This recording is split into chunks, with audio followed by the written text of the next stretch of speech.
Bienvenue dans un nouvel épisode Café Papote, le format plus spontané du podcast S'élever en même temps que son enfant. Moi, c'est Maude, coach spécialisée en parentalité bienveillante, mais surtout maman de 3 enfants. J'aide les parents à retrouver confiance en eux, à poser un cadre clair sans avoir besoin de crier et à retrouver une véritable harmonie en famille. Ensemble, on grandit avec nos enfants parce qu'on apprend autant qu'eux à leur côté. Dans les épisodes Café Papote, pas de script, juste mes réflexions, mon micro et toi. On parle parentalité, émotions, ratés du quotidien, prise de conscience et petites victoires, comme une discussion entre amis autour d'une bonne boisson chaude. Tu te sers une tasse ? C'est parti pour l'épisode du jour. Hey, salut, je suis contente de te retrouver aujourd'hui pour un nouvel épisode, un épisode un peu spécial, parce qu'aujourd'hui je vais te proposer de redécouvrir un ancien épisode, celui où je te parle de la poutre du temps. La poutre du temps, c'est un outil visuel, concret, ludique, qui permet d'aider ton enfant à apprendre à se repérer dans le temps.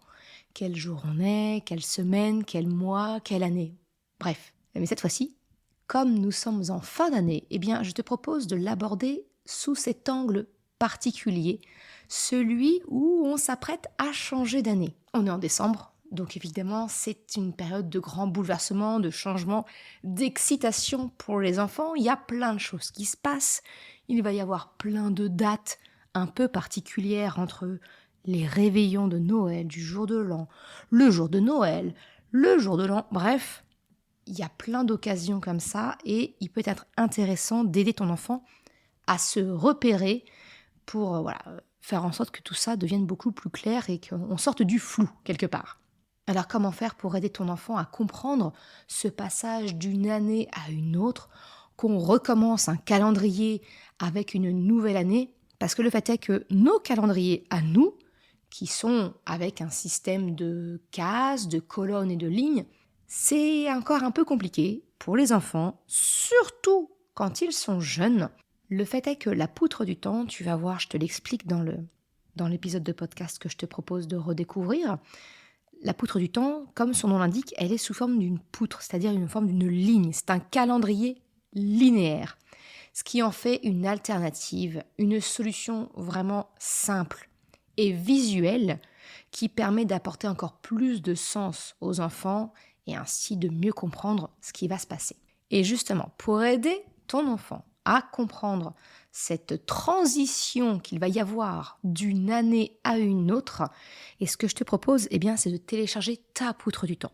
Ça fait maintenant plusieurs années que je te propose tous les ans ma version de la poutre du temps, une version avec des illustrations assez esthétiques, pas du tout bébé, bien au contraire, ce qui fait que même certains professeurs des écoles l'utilisent dans leur classe également en primaire, avec des grands enfants, tu vois, parce qu'elle reste un côté très esthétique. En tout cas, j'ai fait ce choix-là parce que, tant qu'à faire, vu que je la mettais dans notre intérieur, je voulais pas quelque chose d'enfantin. Donc, ce sont des illustrations que, a priori, je ne suis pas la seule à trouver assez esthétiques pour pouvoir être utilisées chez toi. Je la vends 5 €. C'est très, très, très peu, on va dire, mais parce que justement, je veux que ce soit accessible pour le plus grand nombre. Et en l'achetant au mois de décembre maintenant, en fait, tu achètes la poutre du temps de l'année prochaine, mais je t'offre gratuitement la poutre du temps de cette année qui se termine. Ainsi, tu auras les 2 poutres du temps pour permettre d'expliquer à ton enfant vraiment ce changement d'année, cette transition, ce reboot quelque part de notre calendrier. Ça peut être un bon moyen. Si tu veux en savoir plus, je te laisse d'abord écouter l'épisode de podcast que je te propose aujourd'hui, mais tu peux également le retrouver sur le site internet mercredi.com/poutre, tout simplement. Donc le lien est en description de l'épisode. Ça sera aussi plus simple si tu veux pas t'embêter à retenir le lien que je viens de te communiquer. Mais voilà, sache que pour 5 €, tu peux télécharger ta poutre du temps, tu peux la personnaliser. Je t'explique tout ça dans l'épisode. Tu vas le découvrir. Et comme on est au mois de décembre, tu peux avoir les 2 poutres du temps, celle de cette année et celle de l'année prochaine, pour pouvoir vraiment faire cette transition avec ton enfant. J'arrête de blablater et je te laisse découvrir l'épisode de podcast. Bonne écoute! Alors aujourd'hui, comme je te le disais en introduction, c'est un épisode où je vais te parler de la poutre du temps. C'est donc un épisode qui sera un petit peu moins axé développement personnel, mais un peu plus trucs et astuces, je dirais, pour t'aider à accompagner ton enfant dans la compréhension de ce qu'est la notion du temps. En fait, la poutre du temps, c'est un calendrier d'inspiration Montessori qui est vraiment très adapté aux enfants parce que le calendrier devient visuel, c'est une longue ligne, d'où le terme de poutre. La notion du temps pour un enfant, c'est quelque chose de très abstrait. Et pourtant, son quotidien, il est rythmé par le temps. On y fait constamment référence, nous, en tant qu'adultes, avec des petites phrases du style « Dépêche-toi »,« Pas aujourd'hui, ce sera la semaine prochaine » ou « Après-demain », etc. Des notions que ton enfant ne peut pas comprendre avant plusieurs années. Et avant 2-3 ans, ton enfant ne sait pas encore faire la différence entre ce que signifie hier et demain. Alors aujourd'hui, je te détaille un outil qui est très pratique parce que visuel et surtout que tu peux utiliser très tôt, à partir de 2 ans et demi environ, pour vraiment aider ton enfant à se repérer dans le temps. Alors la poutre du temps, qu'est-ce que c'est ? Alors pour te donner comment j'ai découvert cela, en fait c'est au détour de la lecture d'un livre, d'une histoire du soir avec mes enfants, le Noël de Balthazar. On est très très fan du personnage de Balthazar avec mes enfants. Et au tout début de l'histoire, on distingue les personnages qui sont près d'une longue frise et qui comptent les jours les séparant du jour de Noël. Vu que nous sommes en plein mois de décembre, on vient juste de le commencer, tu comprends, la notion de calendrier de l'Avent te parle bien. Et c'est vraiment un moyen que l'on a pour décompter le nombre de jours avant l'événement tant attendu, celui de Noël. J'ai trouvé l'idée vraiment très intéressante de cette poutre du temps parce qu'elle permet d'expliquer facilement à un enfant de 2-3 ans le principe du temps qui s'écoule. La poutre du temps, c'est une frise linéaire présentant une vision d'ensemble de l'année complète. Pas simplement des petits carrés comme on peut avoir l'habitude de voir dans nos propres calendriers. Cette vision globale d'une année, elle est donc beaucoup plus facile à appréhender pour un enfant que ton calendrier mensuel ou hebdomadaire. Comme dans beaucoup de situations, tout ce qui est visuel, tactile, c'est beaucoup plus compréhensible pour les enfants. Leur apprentissage, il est facilité par tout ce qui est sensoriel. Je dirais même c'est l'un des principes phares de la méthode Montessori. Ici, la notion du temps, elle est claire. Le temps défilant sur une longueur de papier. La poutre du temps, c'est donc une longue frise de papier, un calendrier, tout en longueur, que l'enfant peut consulter pour comprendre la notion du temps qui s'écoule. Alors, la poutre du temps, pour quel enfant, à partir de quel âge ? Alors, pour te donner mon exemple, la première fois que j'ai utilisé la poutre du temps avec mon grand, il avait alors 2 ans et demi et je souhaitais le préparer à un bouleversement important dans notre vie. C'était notre déménagement où on allait carrément changer de région. Donc tu le vois, elle peut tout à fait s'utiliser dès lors que ton enfant est en âge de comprendre qu'un événement se profile, que ce soit un déménagement comme c'était mon cas, ou bien l'arrivée d'un petit frère ou d'une petite sœur, l'entrée à l'école, ça peut être aussi un mariage, un anniversaire, ce genre de choses. Le plus souvent, la notion du temps, c'est quelque chose qui est abordé en maternelle. Les enfants sont souvent invités à noter le jour de la semaine, la date, le mois. L'avantage de la poutre du temps, c'est qu'elle peut être utilisée à la maison ou bien également en classe pour permettre la visualisation de la semaine, du mois, de la saison en cours. Tu trouveras sur mon site une poutre du temps à télécharger gratuitement. Ça fait maintenant plusieurs années que je la propose et je suis actuellement en train de terminer la version 2022. Donc elle va être disponible d'ici quelques jours sur le site. Comme d'habitude, je te mettrai le lien en description et on va dire sous 1 semaine grand maximum, la poutre du temps 2022 sera disponible. Tu peux d'ores et déjà télécharger celle de 2021 pour pouvoir présenter à ton enfant le passage d'une année à l'autre. Je sais d'ailleurs qu'il y a beaucoup d'instituteurs et d'institutrices qui téléchargent la poutre du temps pour pouvoir la mettre dans leur classe, en plus de celle qu'ils ont à la maison. La poutre du temps, elle permet donc d'apprendre la notion du temps. Elle permet à ton enfant de se repérer. C'est exactement ce que tu fais aujourd'hui, peut-être, avec un calendrier de l'Avent. Mais c'est également une façon que tu adoptes instinctivement quand tu dis à ton enfant, eh bien, il ne reste plus que 3 dodos avant ton anniversaire, ou on part en vacances dans 10 dodos. C'est vraiment cette notion de décompte. Eh bien, c'est exactement le même principe pour la poutre du temps. C'est vraiment un calendrier adapté aux enfants qui leur permet de comprendre plusieurs notions. Tout d'abord, les jours de la semaine. Chaque jour de la semaine est inscrit sur la frise. Et ton enfant déplace un curseur chaque jour. Par exemple, chez moi, on utilise une petite épingle à linge. Tu sais, celle que l'on trouve dans les rayons de loisirs créatifs. Eh bien, nous, c'est notre petit curseur qu'on fait avancer sur notre frise. La deuxième notion du temps qui est représentée sur la poutre, ce sont les semaines. Parce que chaque semaine, elle est représentée par les jours du week-end que je mets d'une couleur dédiée. En l'occurrence, je choisis la couleur de la saison. Ça permet ainsi vraiment de les visualiser très facilement. Et donc la semaine, elle est visuelle avec son début sur la première case blanche et se termine par la dernière case colorée. Tu vois ainsi, ton enfant a ainsi la capacité de visualiser une semaine.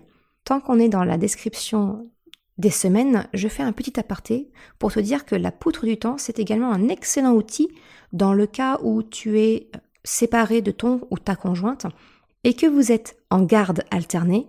Eh bien, c'est très facile visuellement de montrer quelles sont les semaines ou les jours avec papa ou avec maman, avec tel conjoint ou l'autre. Ça permet vraiment de faire un repère visuel pour ton enfant. Je ferme la parenthèse dans le cas des familles séparées. La troisième notion du temps qui est visible avec la poutre du temps que je t'offre en téléchargement, eh bien, c'est que chaque mois est bien identifiable parce que je choisis une illustration qui est vraiment liée au mois qui est en cours. Pour donner un exemple, février, c'est souvent soit le carnaval, soit les crêpes. Le mois de mai, c'est le muguet. Voilà, tu vois, à chaque mois, il y a vraiment une illustration qui est dédiée. Donc, il est facile pour ton enfant d'identifier bien. Allez, je prends mon fils, mon dernier en tout cas, son mois d'anniversaire, il est du mois d'août. Eh bien, il sait que c'est le mois où il y a la plage qui correspond à son anniversaire. Comme ça donne un repère visuel supplémentaire à l'enfant pour vraiment comprendre cette notion du temps. Concernant la poutre que je te propose de télécharger, j'ai fait le choix volontaire d'images plutôt décoratives et pas trop enfantines pour que ça puisse s'inscrire un peu plus facilement dans l'intérieur de ta maison. J'aime beaucoup les dessins enfantins, mais la poutre du temps, faut bien le reconnaître, est quelque chose d'assez imposant. On parle d'une frise de papier qui doit faire entre 2 et 3 mètres. Tant qu'à faire, autant qu'elle soit jolie et qu'elle s'accorde dans ton salon, quel que soit l'endroit où tu l'affiches. Voilà, toujours est-il que j'ai pris le parti de prendre des images qui je trouve assez jolies. Un autre élément qui permet à ton enfant de comprendre cette notion du temps, c'est de voir le défilement des saisons. Encore une fois, sur la poutre que je te propose en téléchargement, j'ai décidé de rendre visibles les 4 saisons d'une année sous la forme d'un code de couleurs qui souligne la poutre du temps. Donc par exemple, j'ai choisi le bleu pour l'hiver, le vert pour le printemps, le jaune pour l'été et le rouge pour l'automne. Et donc c'est une ligne de couleurs qui souligne ainsi les illustrations. Et les jours de week-end et les jours fériés sont dans la même couleur. Par exemple, actuellement on est encore en automne. Eh bien, les 2 jours de week-end sont de couleur rouge. Le samedi et le dimanche sont colorés en rouge. Ça permet à ton enfant également de voir la succession des saisons en fait au cours de l'année. Et enfin, la dernière notion que ton enfant comprend, eh bien, c'est la notion d'une année, ce que représentent les 12 mois. Une fois arrivé au bout de la frise, eh bien, tu pourras expliquer à ton enfant que l'année en cours est terminée. Le curseur repart au début d'une nouvelle poutre pour continuer sur une nouvelle année. Alors, tu trouveras sur d'autres sites internet certaines poutres du temps qui sont universelles, c'est-à-dire qu'elles ne font pas apparaître ni les jours ni les dates, et donc elles peuvent être réutilisées d'année en année. Personnellement, j'ai fait le choix de proposer chaque année une poutre du temps qui permette de visualiser le jour et la date. Et en plus, ça me permet de faire varier les visuels. Alors si la poutre du temps que je propose t'intéresse, encore une fois, je te mettrai le lien en description, mais donc elle est en téléchargement gratuit sur mon site internet.